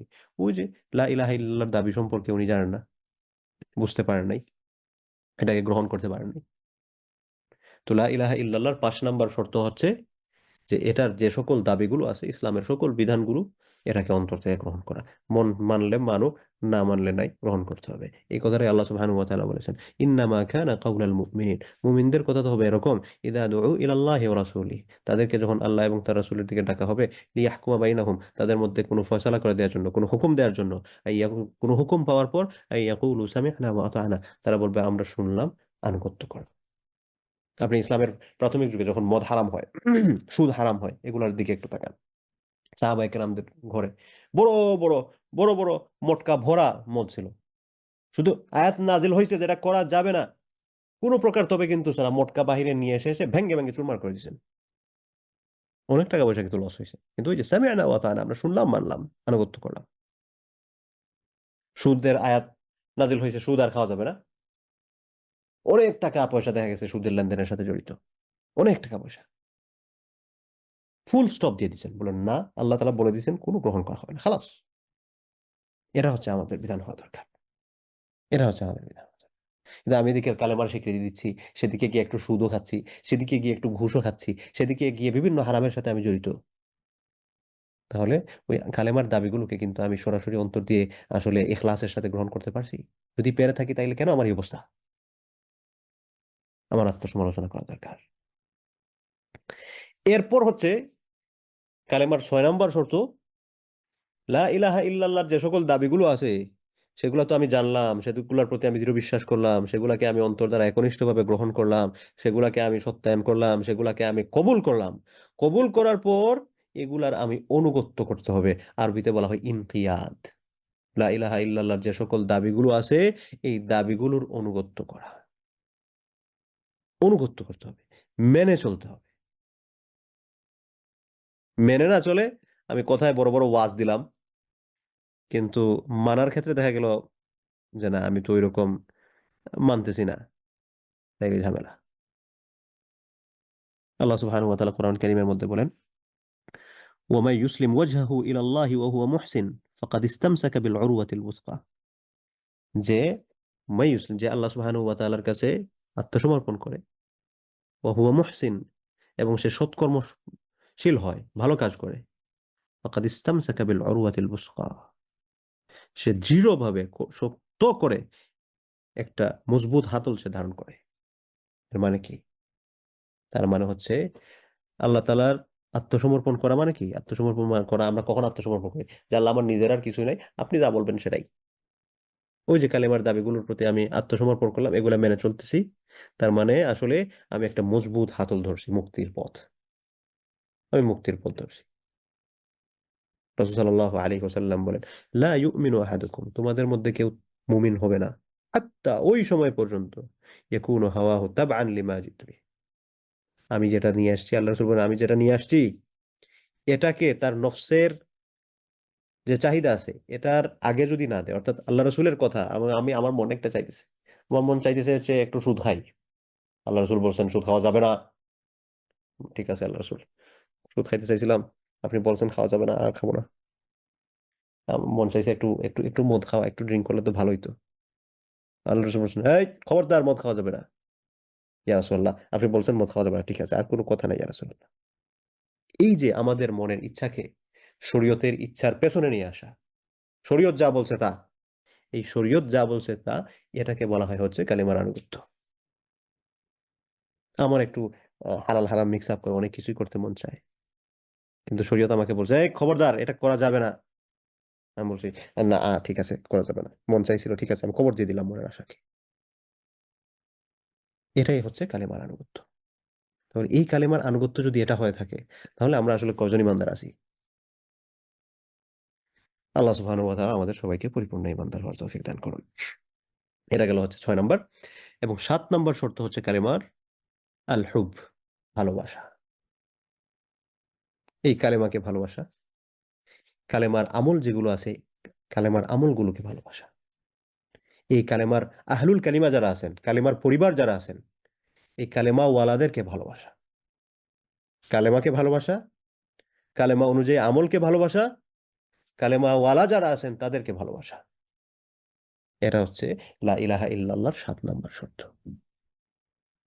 আল্লাহ সুবহানাহু ওয়া তাআলা কোরআন কারীমের মধ্যে বলেছেন, ওয়া মিনান নাস, মানুষের মধ্য থেকে যারা, মাই ইয়াত্তাখিযু মিন দুনিল্লাহি আনদাদা ইউহিব্বুনাহুম কাহুব্বিল্লাহ, যারা আল্লাহকে ছাড়া অন্য কোনো শরীককে আল্লাহর মতো করে ভালোবাসে।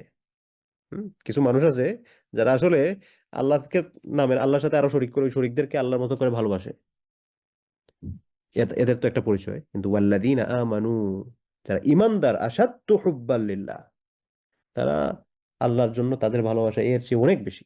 কাফেররা তাদের মাবুদদেরকে যেরকম ভালোবাসে, তারা কিন্তু ভগবানের মানে, কিন্তু ভগবানের সাথে আরো যাদের শরীক করে, তাদের যে মূর্তি পূজা যার যেগুলার করে, বা তাদের উপাসনা, উপাস্য যাদেরকে বানিয়েছে তাদেরকে তারা যেরকম পছন্দ করে, ভালোবাসে, তার চেয়ে বহুগুণ বেশি ইমানদার আল্লাহকে ভালোবাসে। এই কথাই আল্লাহ সুবহানাহু ওয়া তাআলা বলছেন। আনাস রাদিয়াল্লাহু আনহু থেকে বর্ণিত এক হাদিস, এটা আপনাদেরকে এর আগেও বিভিন্ন প্রেক্ষাপটে বলেছি। আল্লাহ রাসূল সাল্লাল্লাহু আলাইহি ওয়াসাল্লাম বলেন, সালাসুন, 3টা জিনিস, মান কুন্না ফীহি ওয়াজাদা বিহিন্না হালাওয়াতুল ঈমান, যা এই 3টা জিনিস যার মধ্যে যে পাইছে যেই মানুষদের মধ্যে এই তিনটা জিনিস পাওয়া যাবে, এ আসলে ইমানের মজা পেয়েছে, ইমানের মিশ্রতা পেয়েছে। কি? এক নাম্বার হচ্ছে আল্লাহ এবং তার রসুল তার কাছে সমস্ত সবকিছুর চেয়ে বেশি প্রিয় হতে হবে। আমাদের জীবনে যা কিছু আছে, সমস্ত সব কিছুর মধ্যে আল্লাহ এবং তার রাসূল সবচেয়ে বেশি প্রিয় হবেন, সবচেয়ে বেশি প্রিয়, সবচেয়ে বেশি। দুই নম্বর হচ্ছে ওয়া আন ইউহিব্বাল মার'ু লা ইউহিব্বুহু ইল্লা লিল্লাহ। একজন আরেকজনকে পছন্দ করলে, যে আপনি আমাকে পছন্দ করেন, আমি আপনাকে পছন্দ করি, এই পছন্দের উদ্দেশ্যটা কি? টাকা পয়সা? যে অমুকের কাছ থেকে কিছু টাকা পয়সা নেই, অমুক ধনী, তার সাথে একটু ভালো লিয়াজু রাখলে সে আমার একটু টাকা পয়সা দিবে, বা অনেক হচ্ছে অনেক বড় পাওয়ারফুল মানুষ, তার সাথে সম্পর্ক লাগলে আমার এটা হয়ে যাবে না। বরং একজন মানুষ আরেকজন মানুষের সাথে ভালোবাসার সম্পর্ক বা পছন্দের সম্পর্ক, একজন আরেকজনের বন্ধুত্বের সম্পর্ক কেন? এটা আল্লাহর জন্য। যে এই মানুষটা আল্লাহওয়ালা মনে হইতেছে, তার সাথে সম্পর্ক করলে আমি একটু ভালো মুসলমান হতে পারবো। অথবা এই মানুষটা একটু বিপদগামী মনে হইতেছে, যে তার সাথে একটু সম্পর্ক করে তাকে আমি দিনের পথে নিয়ে আসতে পারি কিনা একটু চেষ্টা করি। এটা হচ্ছে দুই নম্বর। আর তিন নম্বর হচ্ছে যে একজন মানুষ বেহেদায়েত ছিল অথবা বেঈমান ছিল, কিন্তু বেঈমান থেকে ইমানে আসার পর অথবা বেহেদায়েত থেকে হেদায়েতে আসার পর তার আগের অবস্থায় ফিরে যাওয়া। আগের অবস্থায় ফিরে যাওয়া মানে কি? আগের অবস্থায় ফিরে যাওয়া মানে হচ্ছে সে হচ্ছে আপনার বেঈমান অবস্থায় ফিরে যাওয়া অথবা বেহেদায়েতের অবস্থায় ফিরে যাওয়া। এটাকে সে আগুনে পড়ে যাওয়ার চেয়েও বেশি মারাত্মক ভয় পায়। তো সে আগুনে পড়ে যাবে, এটাকে যতটুকু ভয় পায় তার চেয়ে বেশি ভয় পাচ্ছে আল্লাহ, আমি ঈমান পাইছি আলহামদুলিল্লাহ, বেঈমান অবস্থায় ফিরে যাই কিনা, এটাকে মারাত্মক ভয় পাচ্ছে। বেহেদায়েত অবস্থায় ফিরে যাচ্ছে, এটাকে সে মারাত্মক ভয় পাচ্ছে। তো রাসূল সাল্লাল্লাহু আলাইহি ওয়াসাল্লাম বলছেন যে এই মানুষটার মধ্যে এই তিনটা জিনিস থাকবে। কি? এক নাম্বার হচ্ছে আল্লাহ এবং তার রাসূলকে সবচেয়ে বেশি ভালোবাসবে। দুই নাম্বার হচ্ছে সে কাউকে পছন্দ করলে সেটাও আল্লাহর জন্য পছন্দ করবে, আরেকজনের সাথে সম্পর্ক আল্লাহর জন্য সম্পর্ক করবে। তিন নাম্বার হচ্ছে যে সে বেহেদায়েত অবস্থায়, বেদীন অবস্থায় ফিরে যাওয়াকে আগুনে পড়ার চেয়ে বেশি ভয় পায়। এই তিন জিনিস যার মধ্যে থাকবে, ঈমান মর্যাদা সে পাবে। এখানে কি বোঝানো হলো? প্রথম যেটা বলা হচ্ছে আল্লাহ এবং তার রাসূলকে সবার চেয়ে বেশি ভালোবাসা। তো আল্লাহ এবং তার রাসূলকে সবার চেয়ে বেশি ভালোবাসা কিভাবে প্রমাণ হবে?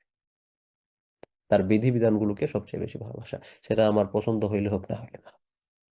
নামাজ পড়তে ৫ বার নামাজ পড়া, ওরে এই ঠান্ডার সময় কি কষ্ট লাগে, কি কষ্ট লাগে। কিন্তু এই ক্ষেত্রে আমার চিন্তা হবে কি, যে কষ্ট লাগলে লাগুক, ঠিক আছে, কিন্তু আমি ফজরের নামাজটা আমার খুব পছন্দ, জোহরের নামাজটা আমার খুব পছন্দ, আসরের নামাজটা আমার খুব পছন্দ, মাগরিবের নামাজ পছন্দ, এশার নামাজ পছন্দ, নামাজগুলো আমার এত পছন্দের, মাশাআল্লাহ, আমি আমি খুব ভালোবাসি। এই ফিলিংসটা আমার মধ্যে কাজ করে। রোজা, আহারে কত কি কি পছন্দের রোজা, কি পছন্দের জাকাত, কিন্তু এদিকে 2.5% চলে যাচ্ছে মনে হচ্ছে, আরে এই আমার, হ্যাঁ, 1 লাখে 2,500 টাকা, 1 কোটিতে 2.5 লাখ টাকা, 2.5 লাখ টাকা দিতে হবে। কিন্তু আমার কাছে মনে হচ্ছে না, 2.5 লাখ টাকা আমি খরচ করতেছি, একটা মজা পাইতেছি, আমি আল্লাহর সন্তুষ্টির জন্য আমি খরচ করতেছি। এটাই হচ্ছে, এটাকে বলে যে হুব, ভালোবাসা। এই ভালোবাসা মানে কি? এই ভালোবাসা মানে হচ্ছে ওই যে তিনটা জিনিস বললাম, কালেমাকে ভালোবাসা, এই অনুযায়ী আমল যেগুলো আছে এই আমলগুলোকে ভালোবাসা, এবং আহলুল কালিমা যারা আছেন, ইসলামপন্থী সবাইকে ভালোবাসা।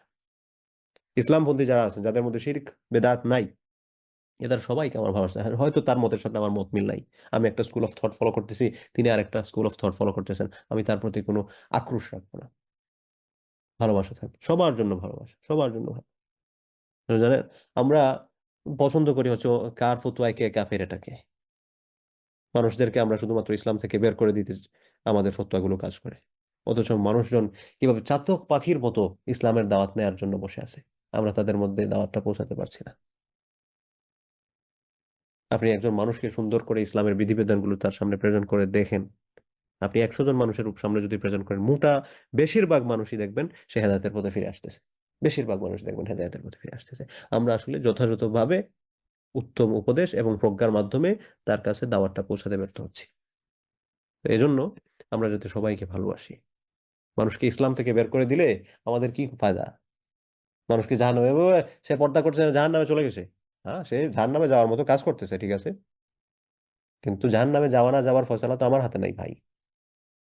আমার চেষ্টা করতে হবে এই মানুষটা, উম, হ্যাঁ, এই মানুষটা পর্দা করতেছে না, ঠিক আছে, নামাজ পড়তেছে, রোজা রাখতেছে, হজ করতেছে, যাকাত দিচ্ছে, বাকি সবকিছু তো ঠিক আছে, আচ্ছা পর্দা এত কিছু করতেছে, একটা জিনিস শুধু বাড়ি গেছে, আচ্ছা দেখি তো একটু চেষ্টা করে থাকে এই জিনিসটাও ঠিক করে ফেলা যায় কিনা। এই চিন্তাগুলো আমাদের লালন করা দরকার। হ্যাঁ, মুফতি যিনি আছেন, মুফতির ফতোয়া দিবেন, কোনটা হালাল কোনটা হারাম, উনি এটার ফতোয়া দিবেন। কিন্তু সবাই মুফতি হওয়ার দরকার নেই, আমরা যদি দায়ী হই। মুফতির জায়গায় কঠোর থাকবেন। কিন্তু আমরা যাতে দায়ী হওয়ার চেষ্টা করি। যাই হোক, তাহলে এই হচ্ছে কালিমার শর্তসমূহ।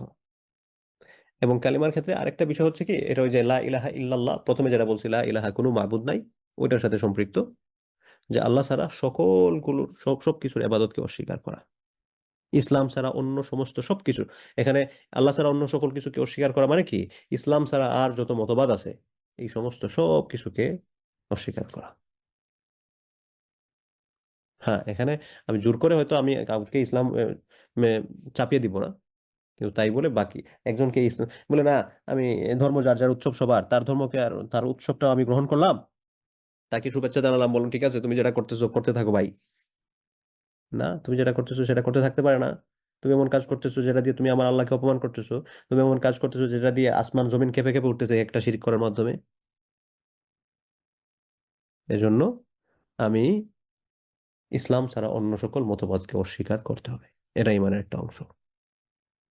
এটা আমরা ওই যে ইমান ভঙ্গের কারণের মধ্যে বলেছি, যে কেউ যদি মনে করে যে ইসলামের পাশাপাশি আরেকটা মতবাদ হচ্ছে এটা সঠিক মতবাদ, তাহলেই সমস্যা হয়ে যাবে।